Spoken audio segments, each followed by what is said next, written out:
Well, here we are at the beginning of our journey, and we're at Monemvasia. On first sight, in the early morning heat, it looked almost like a film set. A perfect walled town perched on the side of a huge rock rising from the Mystoan Sea.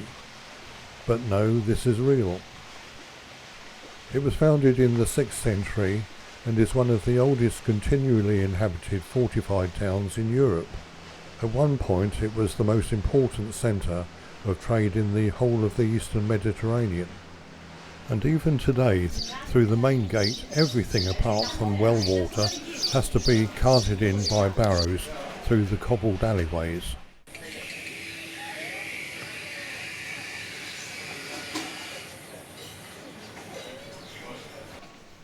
Founded in the 6th century by the relocation of inhabitants of ancient Sparta, over the centuries the town has been in the hands of Justinian, the Ottomans, the Venetians, and it was surrendered to the Greeks in 1821.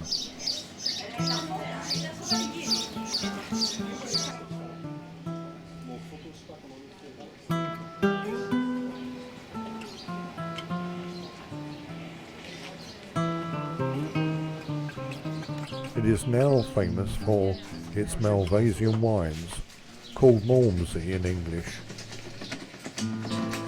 There is of course Malmsey wine also that comes from Madeira, that's very famous, but the two shouldn't be confused.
Well, now seems as good a time as any to introduce you to the suite.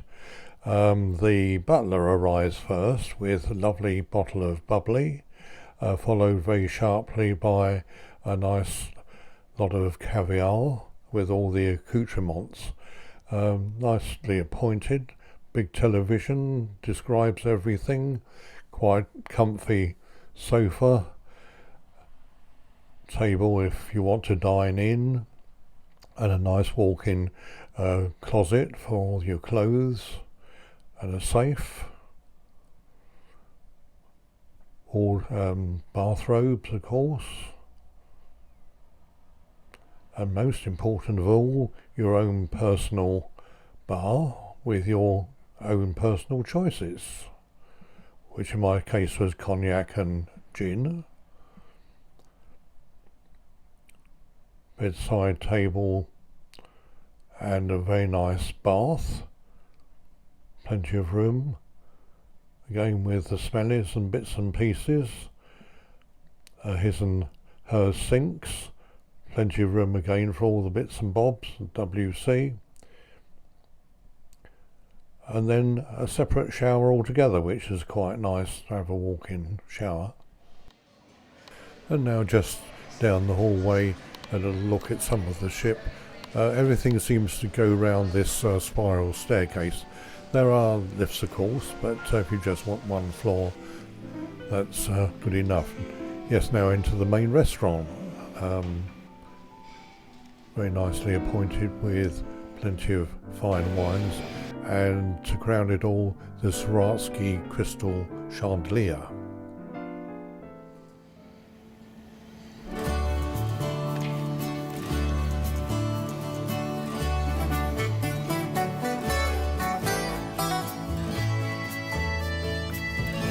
I always find this a lovely time of the morning, just as you're nearing the next port.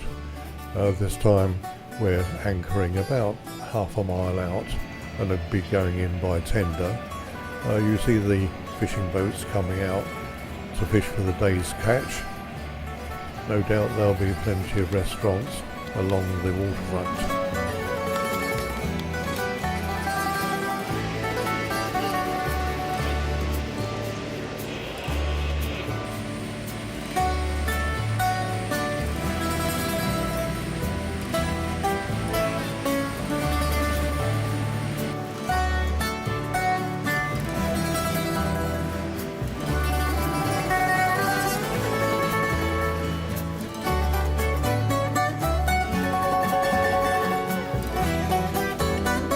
Again, this was a planned walk, said to be about 40 minutes, so I started out in the early morning, soon after breakfast, before the temperatures got back towards 40 degrees.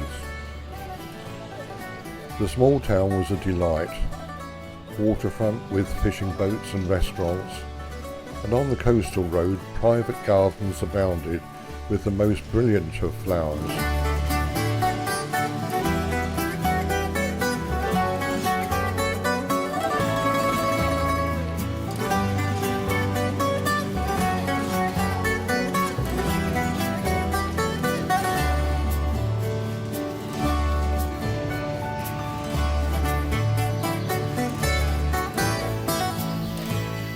Property soon started to fade away, though there seemed to be little respect given to the centuries-old olive trees. Here a sign, and now a bin for building materials.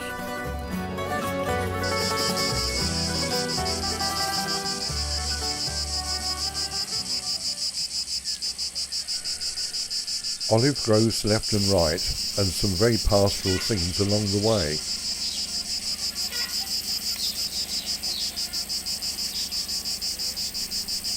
Again, the olive trees, century old, are still fruiting even today.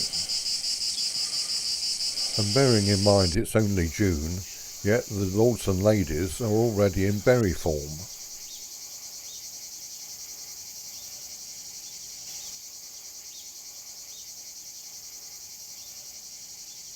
And can you believe the orchards of lemons, no longer commercially viable perhaps, and so sad to see the fruit just laying on the ground.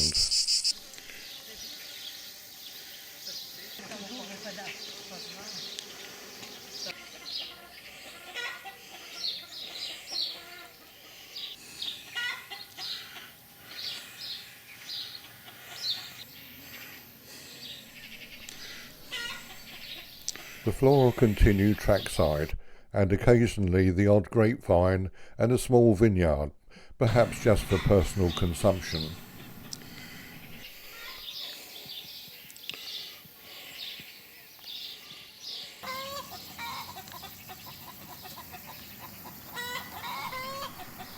Nice to see also hens running free range.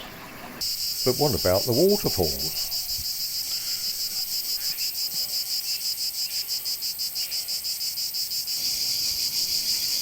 There's watercourses trackside, and then finally a trickle or two at the end of a walk. Well, 40 minutes turned into 90 minutes, and really was it worth it?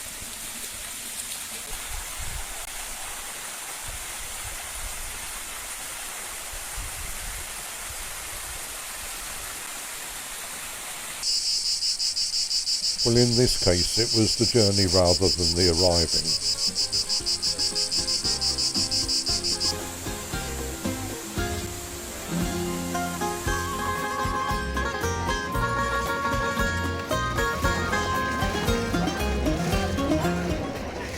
So back to Seabourn and a cool off, perhaps a gin and tonic.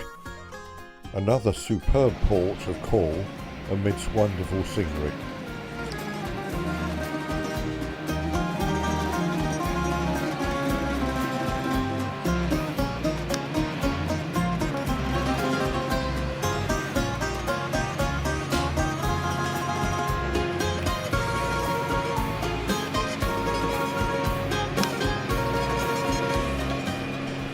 on reflection, was the walk to the waterfalls worth the effort? Well, yes it was, and it reminded me about the pace of life in this beautiful part of Greece. Slow down and enjoy. However, there's not much chance of that, as I'm now told it's party time on deck tonight.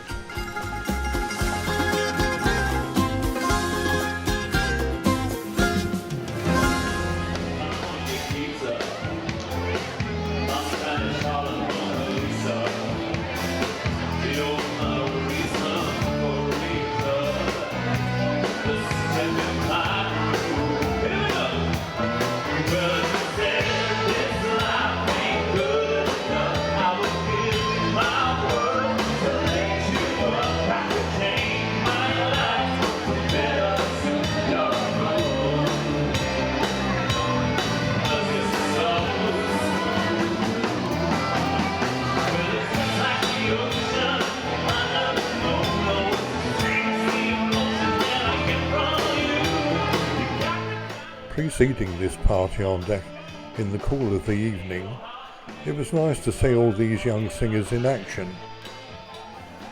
Instead of having the captain's table of old, a newer and I think a fresher approach is to now have the hosted table. And for dinner this evening I was invited to dine with all of them, hearing about where home was, in their case America and Canada, and life on board as an entertainer, and their visions for their futures. So it's nice now to see them entertaining the whole ship.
It's another glorious sunrise again, and yet another superb sail-in. This time it's to Kerkira Nisos on the island of Corfu. I'm up for an early breakfast because today I'm going shopping with the executive chef at the old central covered market, which is only a short coach ride away from where we dock. The pilots arrived for the very slow entry weaving through the local ferries, and it's quite a scene over breakfast from my favourite table.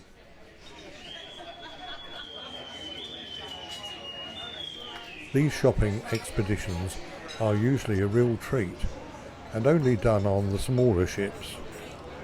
Even then it's not widely advertised, so you need to put your name forward in hopes, as only a small group can be accommodated in busy market conditions.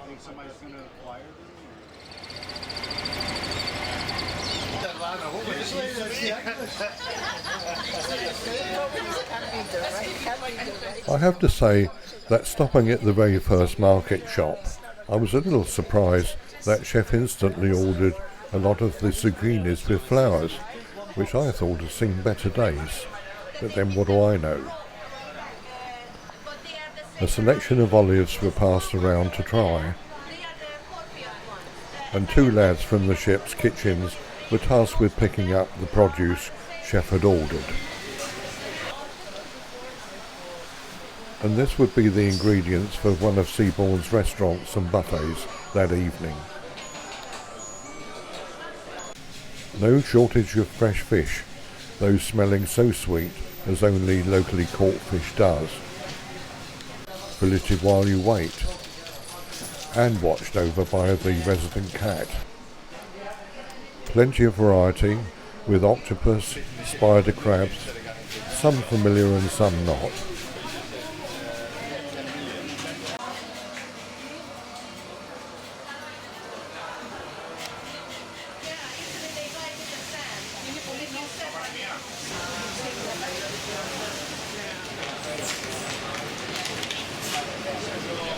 Oh, and now a real treat. Greek cherries, so early in the year too. And I guess chef's already thinking about the cherries jubilee for tonight.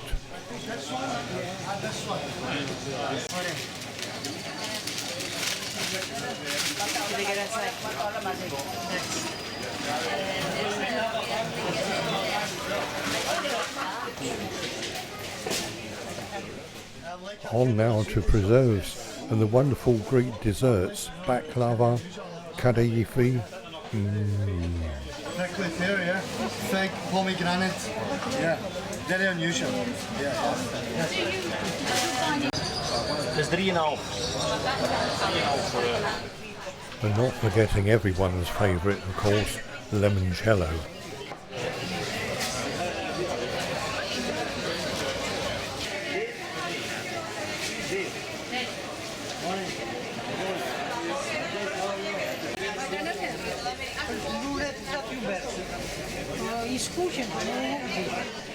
Oh, and I knew you should have waited because the courgettes with their flowers were much fresher up here.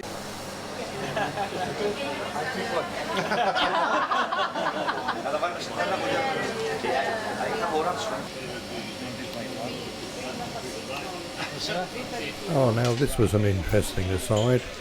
If you really want coffee like Mama used to make, well, this is how it's done.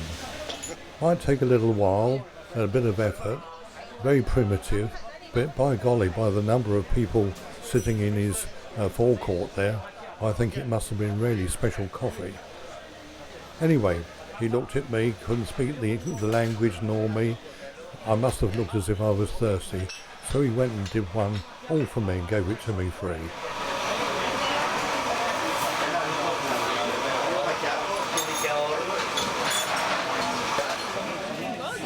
I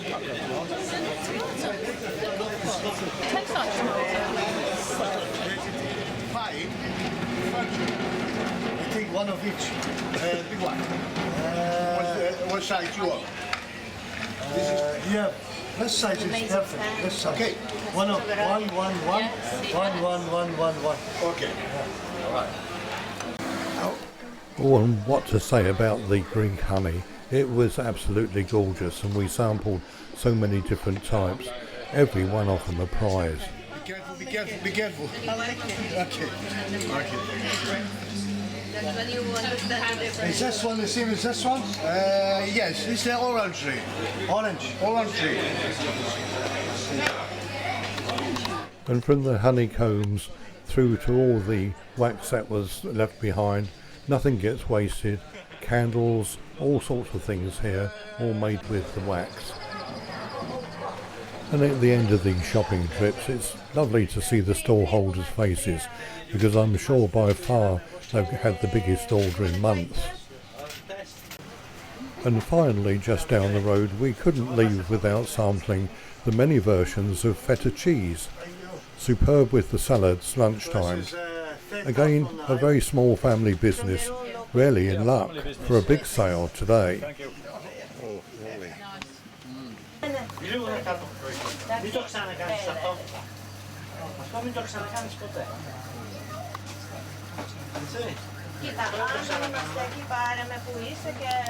Ναι, αλλά τη σφουγγαρίστα εκεί πάνω δεν την ξαναβάζω. Μάστρο. Ναι, αγάπη μου. Ναι. Yona's son, more than interested in my camera.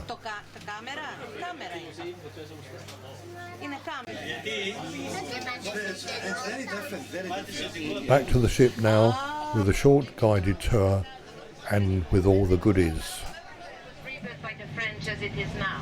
On your right is the St. Michael and St. George Palace, which was also built by during the British times. It was where the High Commissioner, the British High Commissioner stayed, and in front of it you've got a statue of Frederick Adam, who was one of the most popular High Commissioner here on the island, very much loved by the locals because he did anything he could. During, while he was the High Commissioner, it was the water system built out to get fresh water to the town, and also the road system was developed. He also married a local girl who was very popular, the daughter of an aristocratic family. And although we'd had an early start that morning, the sun was over the Ardan, and it's been very, very hot, so why not get on board for a cocktail or three before the events of the afternoon? Because Nina found it very overwhelming to be right away in the St. George Palace and all the time. Well, it was a quick lunch and on again. No let up on the island of Corfu, it seems. This afternoon it's off to a beach club. Now don't ask me where. It looked and was idyllic. Sun was hot, sea was warm and clear, cocktails to hand, lounges, umbrellas. What's not to like? Well, two things really. Ouch, those pebbles played havoc with the feet. And the shoals of little fish that seemed determined to nibble at the toes and legs. Ah well, not quite utopia. Perhaps a 9 out of 10, but with the backdrop of the mountains sheltering this bay, it certainly was a marvellous location.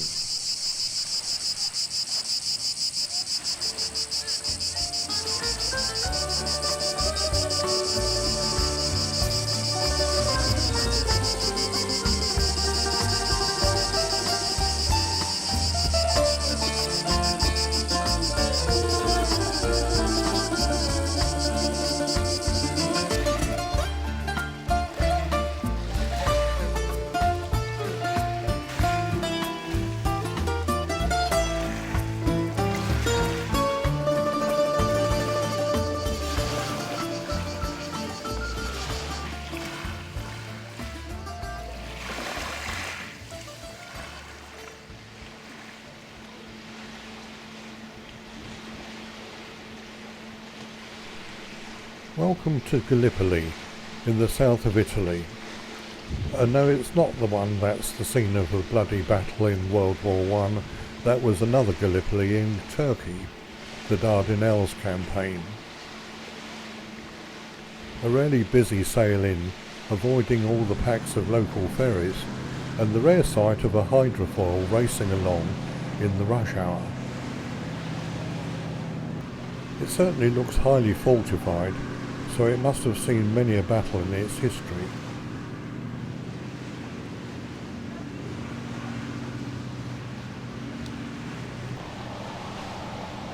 Records show that it's been settled as far back as 200 years BC, but it is the town beach we were looking for and told not to miss.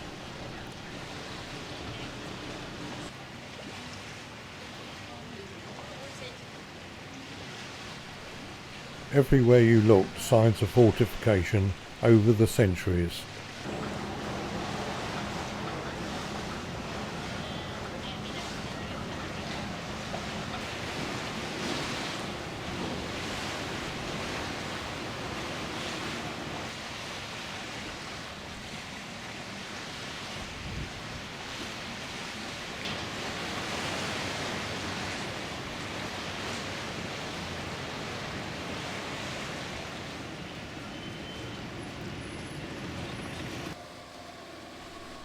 And judging from the thickness and height of these walls, I think they must have kept the good people of Gallipoli safe in periods of war.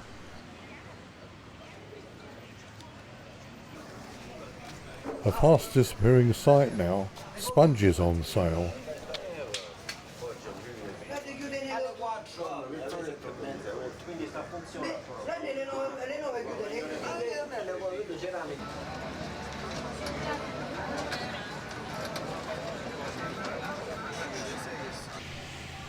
But it's the beach we need to find on a very hot day.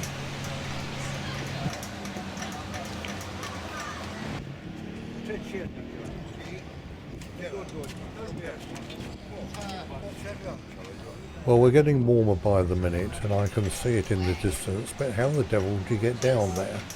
I'm sure there must be a little secret answer somewhere.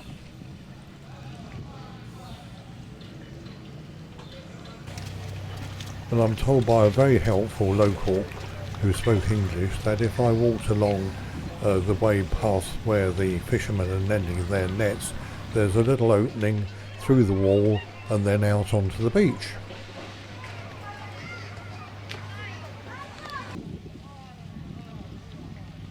Day boats bobbing around and fishermen showing that net mending is still practice in this age-old way.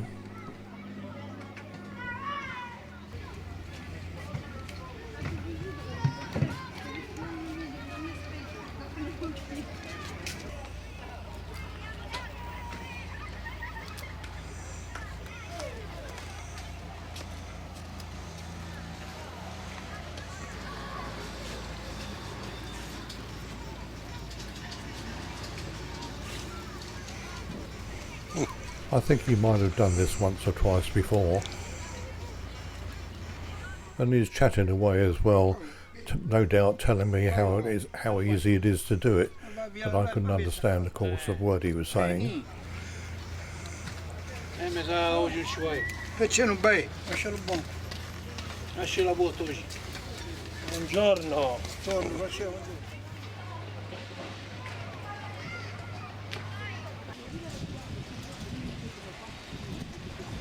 And here at last, the promised town beach.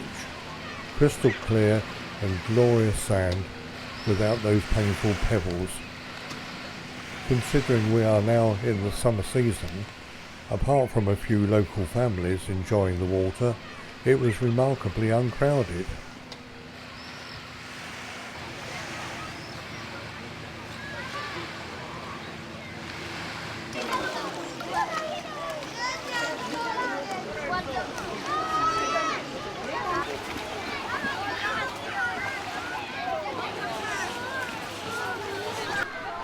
And all too soon it's time to end a very pleasant time on the beach. The restaurants are now setting out their fare, ready for lunch.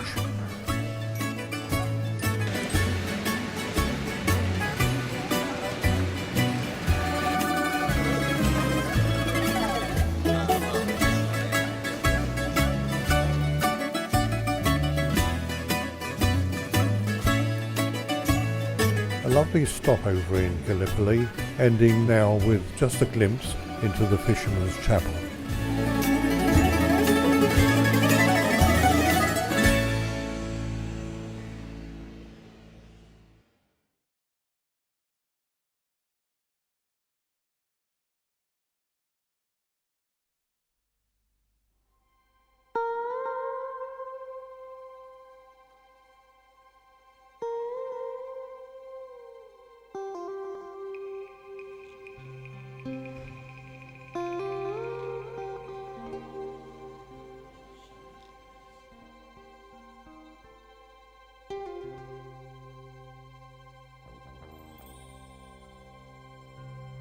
Wake up, see the morning light.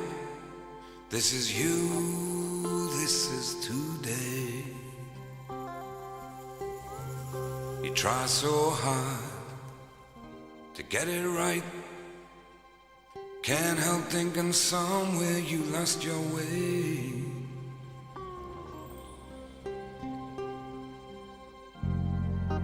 When was the last time you saw a smile? There's a scream on every silent face you see. They're singing, set me free.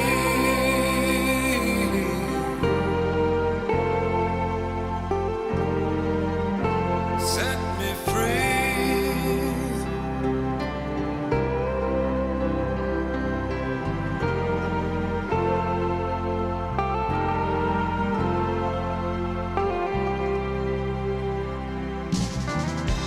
I got a friend who burns like a fire.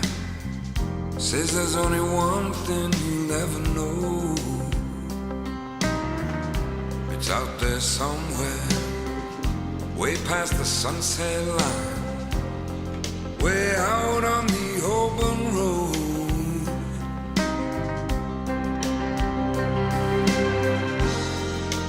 Me, I'm always looking down that road out of town. Each morning and night you can see me. I'm singing, set me free.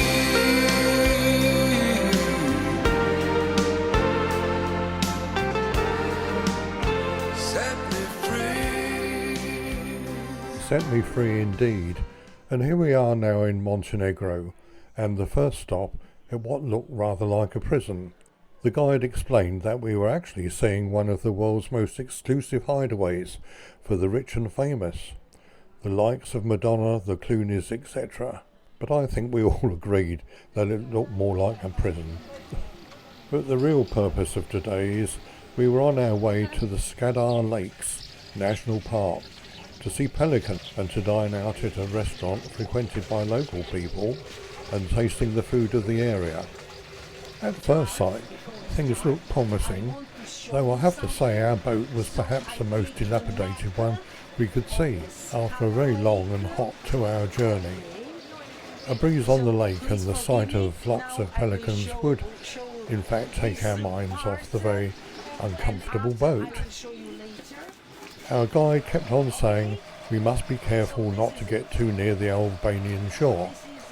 Well, what's that to do with us? We're not guiding the thing. Anyway, there would be trouble if we got too near, she kept on saying.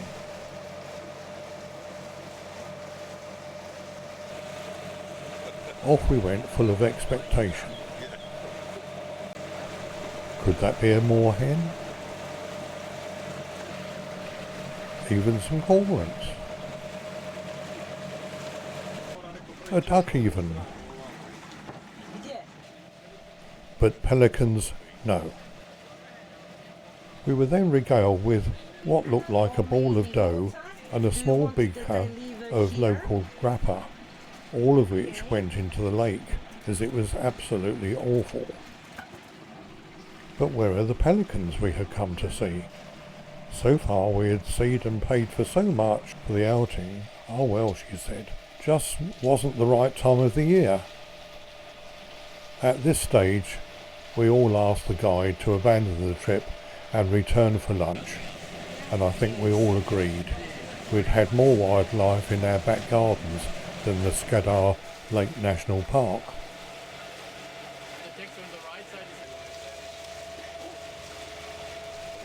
By this time, of course, we're all fed up with not seeing the pelicans and really being cheated because they knew damn well they wouldn't be there at this time of the year.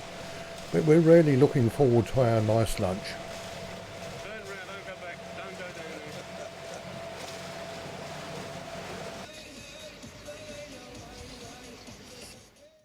So back to the Hotel Pelican for the local lunch.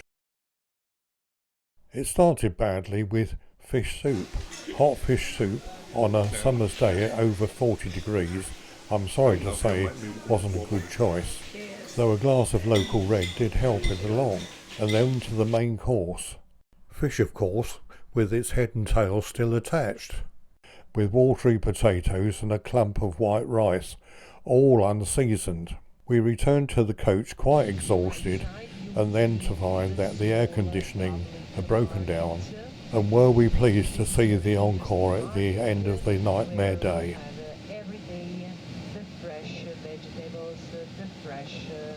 Thank goodness, back to air conditioning and a gin and tonic.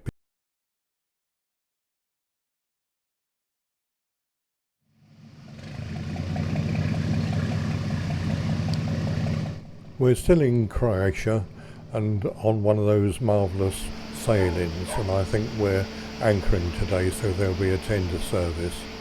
It's swelteringly hot even at this time of the morning, and I think perhaps a very light breakfast today before I set off.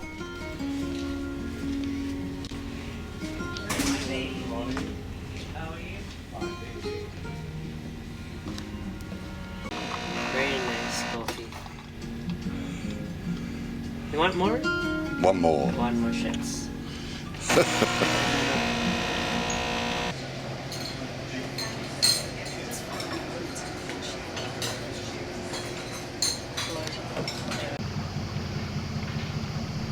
To be honest, I hadn't done much research about this island, bar knowing that it was furthest from the Croatian mainland and is a military base.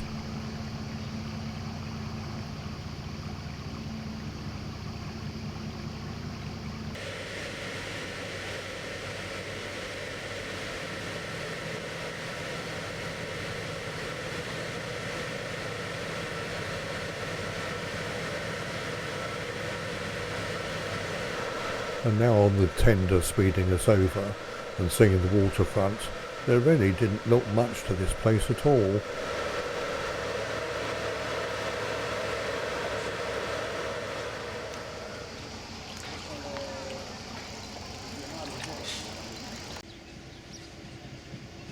And it didn't take too long in this stifling heat to decide that perhaps write this one off and return by tender to the ship.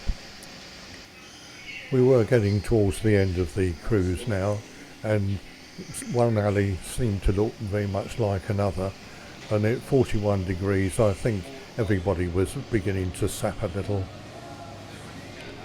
And turning a corner, and actually there was some life here at the coffee shop. People had turned out and there was a little bit of noise.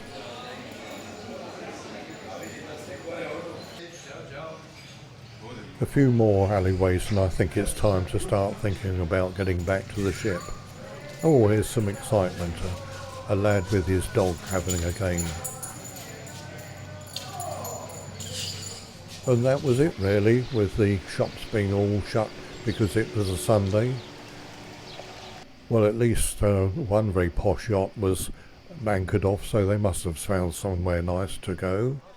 And then it was back to the ship, and just in time, as I walked along, a tender was on its way in, so that was great.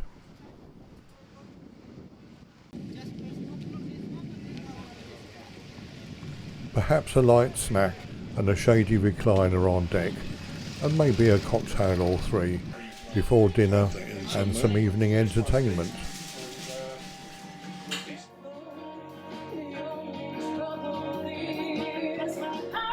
Well, it's off to the theatre now. Well, more cocktail lounge really. Small ships just don't have the space, but it was remarkable at just what they were able to achieve in entertainment.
So there you have it, a last deck party before dinner and packing for the long journey home. All good things come to an end, and we've certainly had a marvellous time, even though the heat got to most of us by the end. We've seen some wonderful places and unfamiliar islands. We've also been looked after and served royally by the crew, who all tried to make our voyage the very best ever. I've used the word we throughout, as although Peggy was not able to sail with me, she has nevertheless been at my side in spirit, as always, sailing around the world together. So let's hope soon it will be our time in the sun once again.